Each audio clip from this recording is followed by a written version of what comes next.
Bonjour, alors moi je suis Aurélie, je travaille chez Sologer, je suis IT Manager QA et projet transverse et j'ai 5 minutes pour vous parler d'un super truc qu'on a mis en place depuis 1 an et demi chez Sologer, c'est l'espace technique transverse.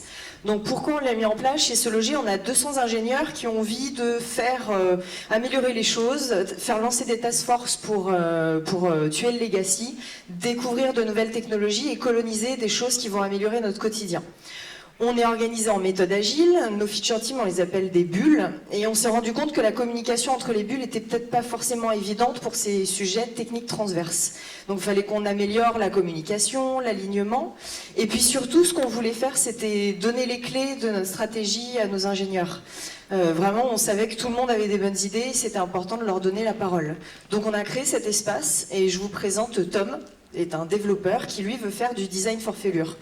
Le design for failure, ça va nous permettre d'assurer une continuité de service sur notre site, donc c'est quand même pas rien.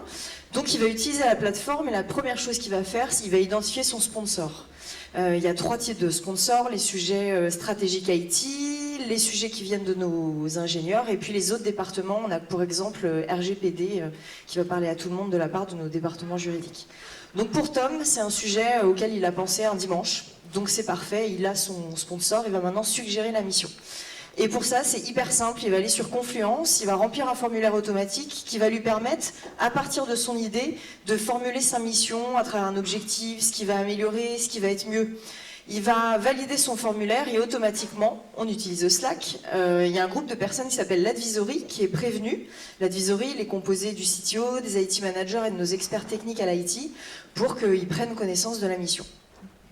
Comme cette mission, ça sort de la tête de Tom, même si on a grande confiance en nos ingénieurs, on a envie de passer un petit moment avec lui pour savoir comment il pense les choses. On a créé des missions qui s'appellent les sessions The Voice, comme le show télé. Et Tom, il a 10 minutes pour nous convaincre que cette mission, il faut qu'on la lance à l'IT. Tom, il a super bien préparé sa mission et ça rentre dans la zone de départ des missions. On n'a pas de backlog, on a vraiment des zones de départ. À partir du moment où on a un sujet, ça part directement, on n'accumule pas les sujets. Tom, il a 1 à 2 semaines pour lancer la chose. Maintenant, il va communiquer, parce qu'il est tout seul pour le moment avec 10 autres personnes à savoir, on est 200, donc il va communiquer à travers différentes choses. On a des notifications automatiques dans Slack, à partir du moment où on l'accepte. On a des créations automatiques dans Jira pour gérer son projet. On a des créations automatiques de pages, parce qu'on s'est rendu compte que tout ce qui était doc, ça passionnait pas tout le monde. Et surtout, il va faire une super newsletter, un peu rigolote, un peu marrante, qui va donner envie à plein d'autres gens à l'IT de le rejoindre. Donc à partir de là, plein de gens vont venir le voir et il va pouvoir créer son équipe. Son équipe, ça va être des personnes qui sont extraites de bulles, qui s'engagent pendant quelques jours pour dire « Ok, moi, j'ai envie de participer dans ton expérience et j'ai envie de bosser sur le design for failure. » Donc il est content et il va surtout faire un truc hyper important, c'est un kick-off. Juste, allez, 1 demi-heure, on se met d'accord sur l'objectif. C'est la mission, c'est 3-4 mois, pas plus, pas moins. Et il faut vraiment qu'on soit d'accord sur l'objectif et les rituels agiles communs, parce que chacun est extrait de son quotidien, donc il faut juste qu'on s'aligne là-dessus. Une fois que la mission est lancée, c'est hyper simple. L'équipe fait son travail pendant quelques jours par semaine. Elle communique auprès de la planète IT. On a un groupe de personnes qui sont des observateurs, qui les challenge un petit peu. Puis on a un rôle central hyper important qui est l'architecte référent, qui est gardien du temple technique, pour un petit peu pouvoir les aider s'il y a des questions qui viennent pendant la mission. Il faut savoir qu'il n'y a aucun chef de projet sur cette plateforme. Nicolas et moi, on est là pour faire en sorte que la plateforme réponde aux besoins de tout le monde. Donc ils sont vraiment autonomes, ils gèrent, ils nous remontent certains problèmes s'ils ont envie, mais en tout cas, voilà, ils sont complètement libres dans la gestion de leur projet. Et tout se passe très bien, c'est la fin. Donc on va faire une démo finale à tout l'IT, aux produits aussi. On va faire une rétrospective parce qu'on est en amélioration continue. La plateforme a énormément évolué en 1 an et demi. Et puis surtout, on fait un pot à chaque fois, parce que chez Sologer, on aime bien boire des coups. Donc ça, c'est le truc qui marche bien. Il y a 2 choses hyper importantes de fin de mission, c'est le passeport.